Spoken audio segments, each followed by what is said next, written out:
La conférence mondiale sur le cacao a refermé ses portes aujourd'hui même. L'agenda global du cacao et la déclaration d'Abidjan sur le cacao ont sanctionné les travaux de cette première conférence mondiale sur le cacao. Cette conférence a mobilisé 1200 participants au lieu de 700 attendus. Les débats ont porté sur la certification, le développement d'une industrie et d'une consommation durable. Le point avec Noël Niagno Sakalou. Fini la première conférence mondiale sur la durabilité de l'économie cacaoyère. Les acteurs clés de la chaîne de valeur du cacao, producteurs, coopératives, négociants, transformateurs, fabricants de chocolat et autres participants, ont pris l'engagement d'œuvrer ensemble au regard de la complexité des défis à relever. Ces acteurs clés ont décidé d'agir collectivement afin d'apporter des réponses justes aux principaux défis du secteur. Il s'agit notamment de donner aux petits cacaoculteurs la possibilité de sortir de la pauvreté, améliorer leur cadre de vie, conditions nécessaires et suffisantes à l'accomplissement de la durabilité de l'économie cacaoyère. 2 actes sont posés à Abidjan.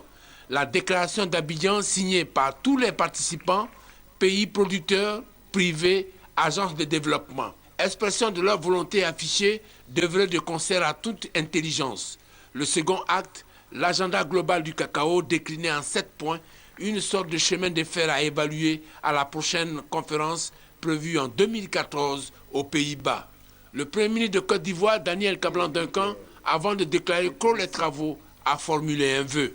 J'ai bon espoir que l'agenda global du cacao que nous venons d'adopter fera l'objet d'engagements effectifs de la part de toutes les parties prenantes et qu'au cours de la prochaine conférence mondiale sur le cacao, prévue en 2014, des avancées notables soient réalisées. La première conférence mondiale à Abidjan en chiffres, c'est 1200 participants, beaucoup plus que les 700 attendus. 90 intervenants et panélistes avec un coût conséquent, réparti entre l'État de Côte d'Ivoire et l'ICCO.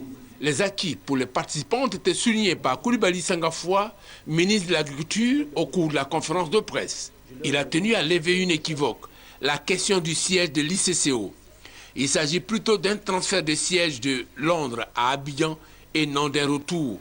Et la réussite de la première conférence mondiale est un indicateur favorable.